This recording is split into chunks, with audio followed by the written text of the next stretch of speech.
41 band. Okay. Yeah, 41. And the band 41 is what do you call under the what we call as licensed, unlicensed. So we are actually doing it on a inside DU on a private lab. So Okay. it's not broadcasting outside the room. So Okay. it's an So isolated environment. okay, good, fantastic. Okay, and then so the UE, the SIM which was acquired from Africa Yeah. has worked basically. Okay. Yeah. So SIM cards are working. We were able to add a APN to it. Uh-huh. It's just we were unable to arrange the 41 band handsets, and I think in a couple of days that part will be also be done. Okay. Yeah. So once you get it through the Bicel, Uh-huh. then the next, what is it terminating on the other side of it? So are you Uh, just testing the voice, or are you testing the data also? so actually, we are not testing the voice because voicing, like voice calling capability, is not there in Magma. That is IMS capability. That's not there in Magma. So we can only test data. Okay, good. So for the data, you need to have termination, right? What I was trying to say is, Bicel is only the radio side of it, Yes. Yes. and then it goes to the core, which is the Magma, right? It first go to the access gateway, then it Correct. goes to the Magma orchestrator. So okay, so access gateway now, is it managed through the Magma?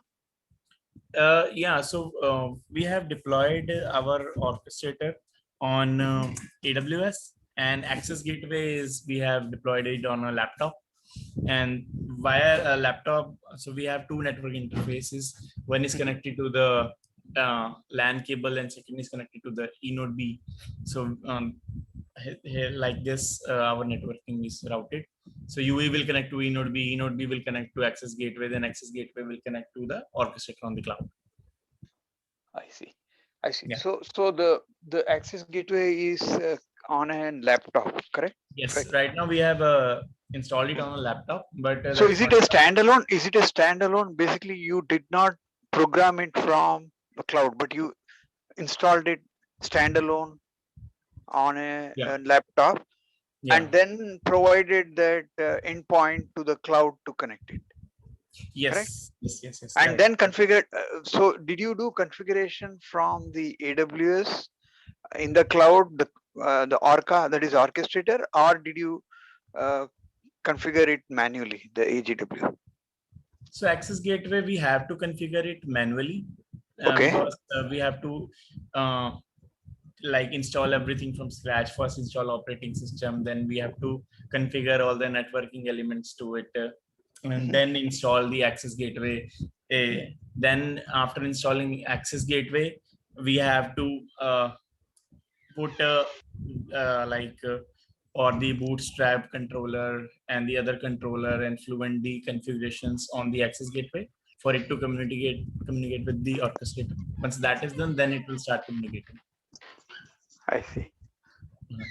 So, uh, so at this time, is there a dashboard NMS or something, or it's not considered? Yes. So You, yeah, go ahead. we are using Magma's NMS. So Mhm. using that, we are like we were able to add SIM cards to it. We were able to create LTE network, then add gateway, Node B, and do this entire configuration setup. Okay, so did you document it, or you still are in the lab? No, so actually we have done it like many times. So we have not documented it, yeah, but we can easily do the documentation.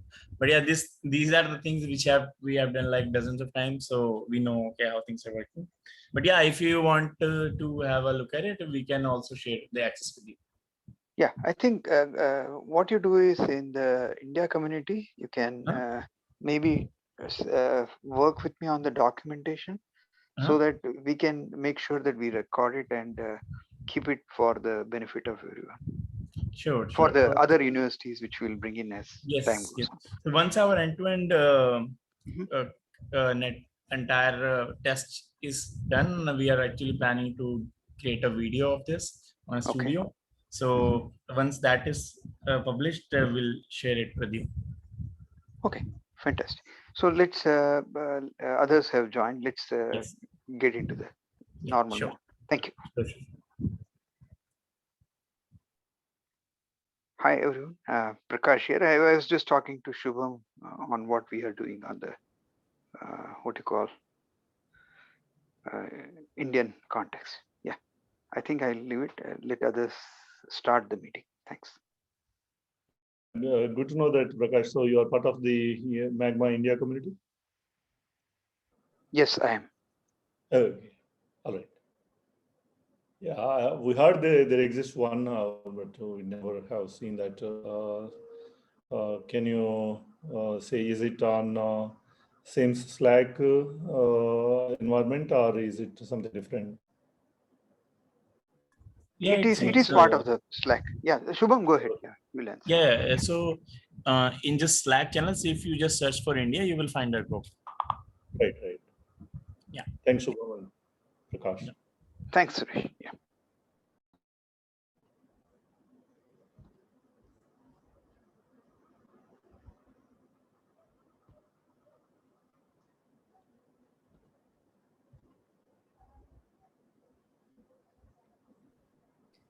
Hey everyone, we'll just wait a couple more minutes. Seems like we're missing quite a few people. Yeah, all right, Kendall. Kendall, sorry.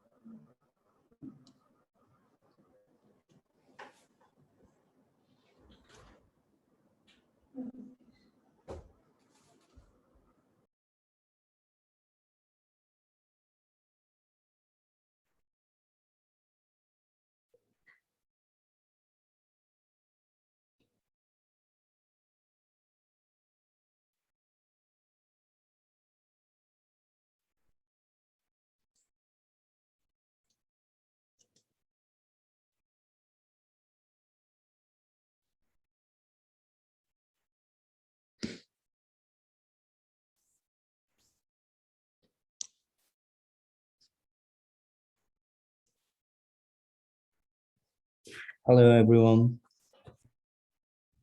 Hi, Tim.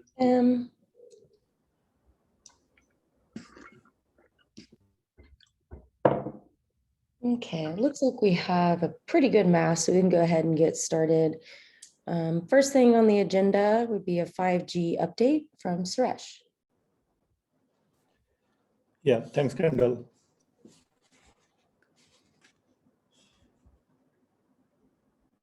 Yeah,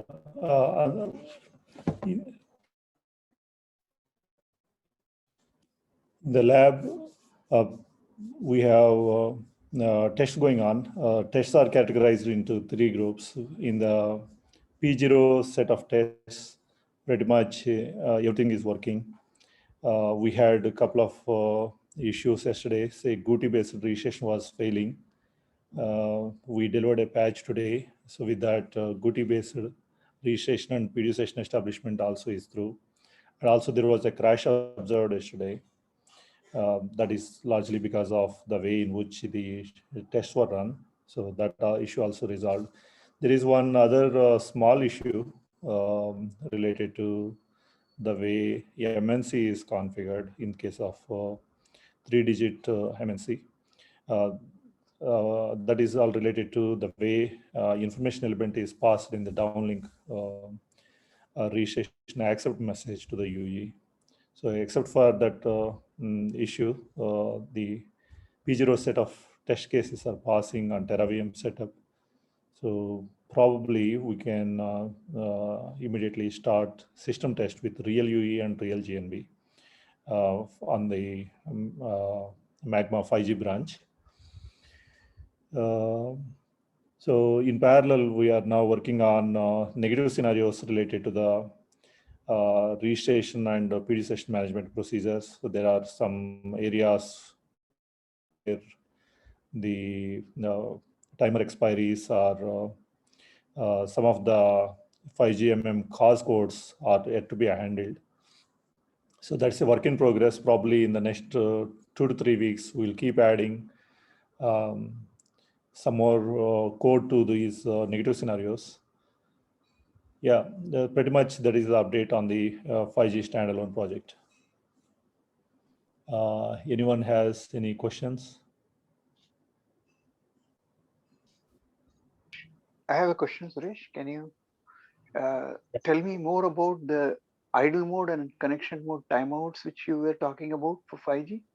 Is there a is there any problem with respect to multi-domain? That is in network and out of network in that case? Yeah, Prakash, as such, idle mode support is part of the next batch of test cases. That's what we call P1 set of test cases in the context of TerraVM setup. So we are not yet there validating that piece of the code. As such, on the DS tester environment, the periodic registration update, idle mode, and paging for the single UAV scenarios was working. However, in the current context, what we are doing, the images are passed on to system test only after we get a green light from TerraVM test setup. So that's where we are today. So on the TerraVM test setup, this idle mode support and paging support are not yet tested. I see. So it's the paging is one issue. Is it because you have different UEs or UEs in the mobility? It's moving out of the particular tracking area or something, or tracking area list. So any error flagged, is that because of that in the testing, or is it just standard failure of just a question of timing only, proper timing? Yeah, as such,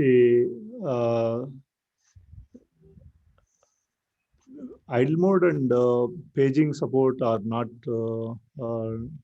tested, Prakash, on the Magma 5G branch. Currently, the scope of the project is 5G standalone fixed wireless access. I see. So, okay. So okay, you can ignore it right now. Okay. Yeah, got yeah. It. Thanks. All right, Prakash. Any further questions?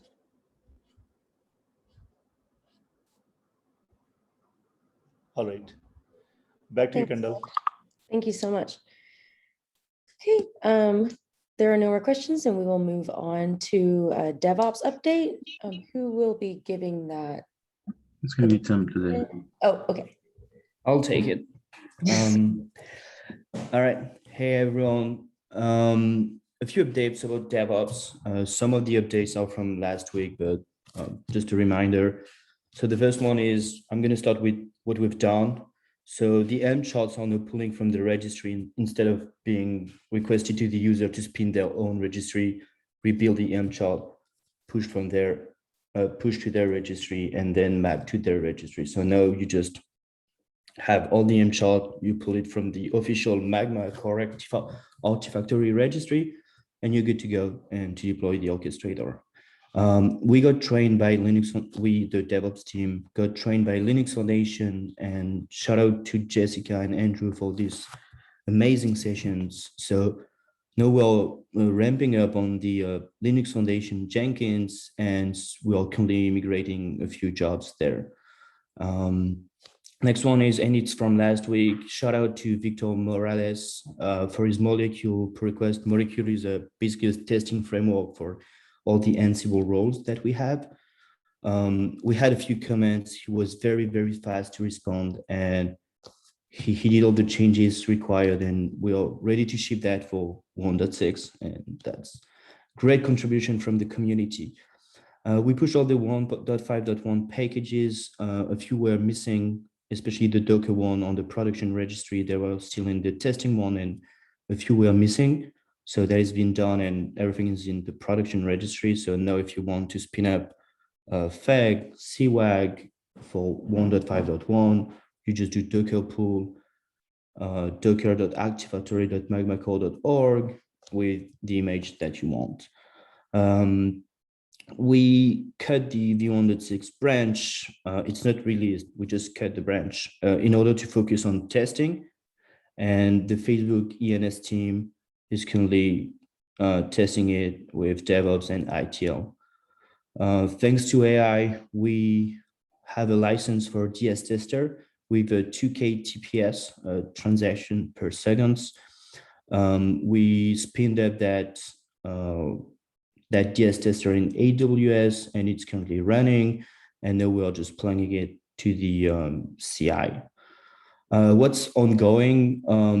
We rolled back the Ubuntu VM due to some performance issues. So the Debian was way faster in order to build and run Magma, and we saw some peak of CPU load compared to the Debian VM. So the DevOps team is currently working on it, and we're going to soon republish an optimized version of the Ubuntu Dev VM. We started the migration, of our integration test from Circle CI to Linux Foundation Jenkins.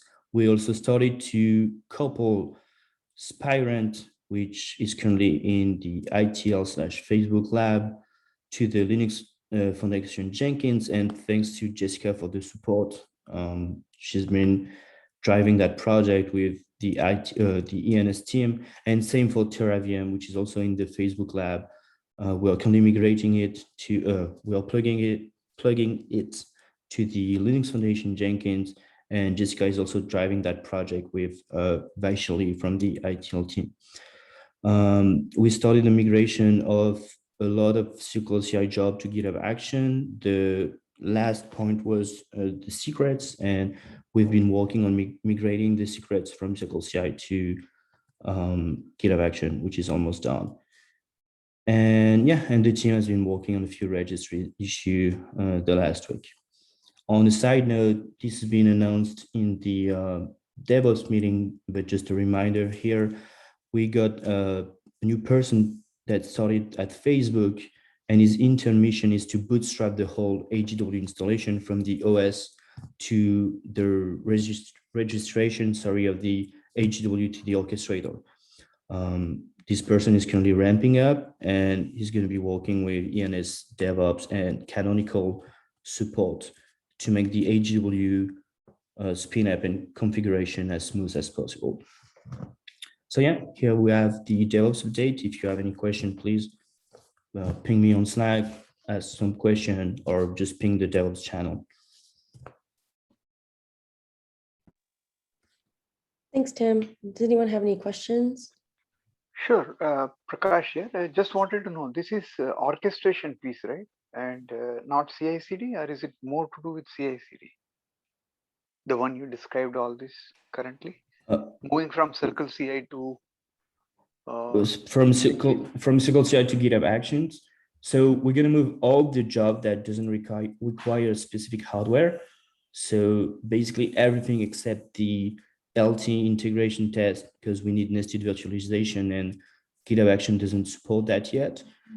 And the CWAG integration test that also needs nested virtualization. Those two jobs will go to the Linux Foundation Jenkins, but all the other jobs that you see right now on Circle CI will move to GitHub Action. So it's going to be for orchestrator, fake, CWAG, and even some AGW job will move to GitHub Action. Okay, another on the Debian versus Ubuntu. So will both be supported? No. Starting 1.6, we're going to drop support for Debian, meaning that the CI/CD will only generate Ubuntu packages. So you'll still be able to use Debian with the 1.5.1, but you will still be able to build it by yourself and deploy it by yourself. But in the Artifactory and in the registry and in the documentation, starting for 1.6, the recommended way to install an AGW will be on Ubuntu Focal. Okay, thanks.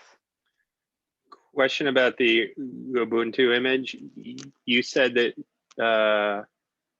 there was a performance issue and the image was rolled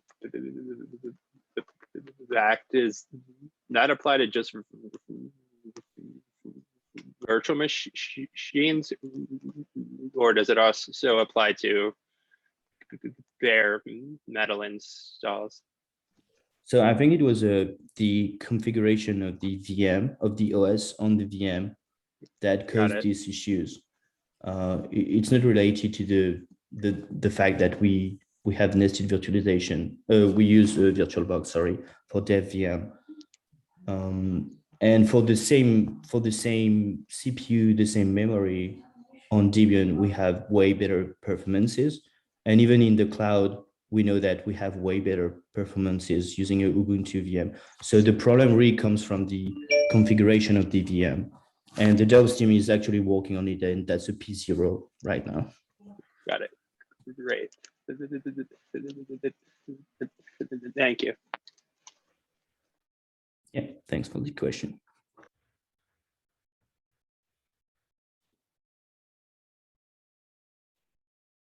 All right. There are no more questions, and we will move on to the next topic, which will be a release update from Echo. Yeah, thanks, Kendall. So just three quick updates here. So in accordance with our quarterly release cycle, we are in the very last phase of this release period in the Spring 3 phase. We are making good progress for the planned release for 1.6 at the end of the month. So sometime last week, we met the internal team, to discuss the strategy moving forward to test and then validate all the work that has gone into 1.6 before it's released. We feel good about the plan that we have. We posted our testing infra with a lot more automation. And starting this week, we've been focused on getting this testing going so we can get the confidence in the release to finally put it up. So with that said, in preparation for 1.6, the 1.6 branch has been cut. It's on GitHub right now. And up to the time that we release, the expectation is that all dev work, testing fixes will go into this branch. And that is how we are going to be operating until the release finally gets out. So these are the major updates for 1.6. So quickly touching on 1.5, there's been a couple of issues reported, and internally we've agreed that these fixes are significant enough to merit putting out another dot release for 1.5. So we are planning a 1.5.2. There are still some issues that are being tracked. The majority of the issues we fixed already. So hopefully, if we're able to find solutions to the rest of these issues, we should get the 1.5.2 release out by the close of the week. Yeah, so these are the quick three things. So just recapping them very quickly, we're currently in the last phase of the release cycle for 1.6, mostly around testing, validation, and applying fixes to get the release out. Then the 1.6 branch has been cut, and that is going to be our working branch until the release gets out. And the third thing is we are working on the 1.5.2 release to fix some of the issues that have come up recently with our recent 1.5 release and also our 1.5.1 releases. So these are the quick updates, Kendall. If any questions from the team, would like to take them at this time. Are you going to maintain the backward compatibility or anything once you do 1.5, 1.5.2, and 1.6? Is there any thoughts on that? You're talking backwards compatibility relative to upgrade paths, or I don't think I fully follow the cache. If you can have more context, please. So are you saying we don't have right now, or we have? I'm not clear what you answered. So we will support an upgrade path from 1.5 to 1.5.1 and 1.5.2, if that's the question you're asking. Okay. Yeah, that's right. Okay. So 1.5.1 to 5.2 is there, but not for 1.6, which is different. Yeah. So just to be clear, 1.6 is going to be Ubuntu only. So if you're on 1.5, there are two options. You could be on Ubuntu or Debian. So the upgrade path is only from Ubuntu to Ubuntu. There is a fresh install path to Ubuntu 1.6 from any cycle or from any release. I see. Thank you. That helps. Thanks, Barry. Any other questions? Yeah, I have a question for Tim. Can I go ahead? Yeah, absolutely. Tim, I see at the time of deployment of Orchestrator using Terraform on AWS, we have to specify Helm registry, which was like previous method. We were using GitHub for making it a Helm registry, and we have to provide username and password for that. Can we shift to this artifactory which we have built? Because the DevOps team has been working on that, and the pull request is already ready. We did the changes, and actually the AMI, the AWS marketplace is using it as of now, and we use the new Artifactory that doesn't require any username password. Okay, so are those AMI public now? Those AMI, is Arun on the call? I know that we needed, we are continuously building new AMI, but I'm not sure if we made it public yet. Yeah, because I asked him to share the AMIs, he shared those AMIs, but the AMI version was like old. And when I saw the code, he has he's rapidly changing the version, I think. So I don't know if that's the right thing to deploy or not. Can you ask the question on the DevOps channel, and we're gonna get you an answer there. Sure, I'll do that.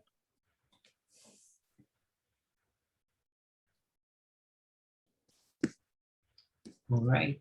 So if there are no other questions, then back to you, Kendall. Thank you, Echo.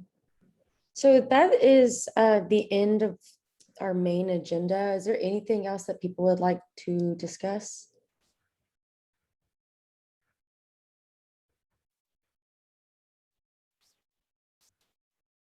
Okay, then there is just one thing that I wanted to address. I did post in general last week asking if everyone would be okay with moving this meeting to bi-weekly, since we don't seem to use up most of the time for weekly. So I just wanted to announce it here to see if anyone does not like that idea.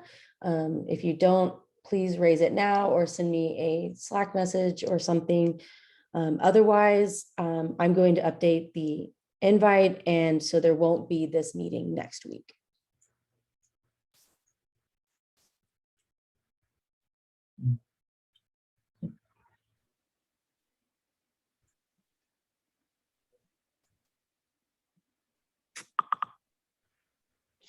Kendall, one other just quick comment.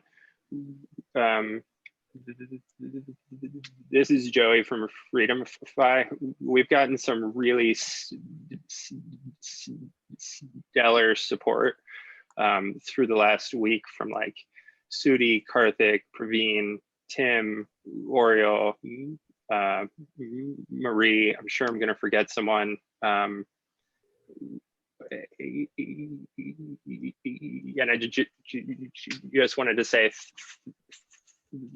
thanks to the team for helping work through 1.5 issues, some of the ES8 issues, and header enrichment issues. It's been great getting awesome support and seeing things start working. Thanks, Joey. I'll relay this to the team if they're not here. That's awesome. Wonderful. That's a great note to go out on, unless there's anything else people would like to discuss.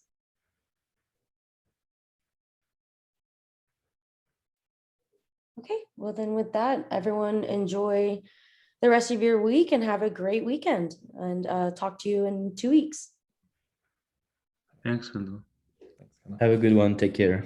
Thanks, everyone. Thanks, Kendall.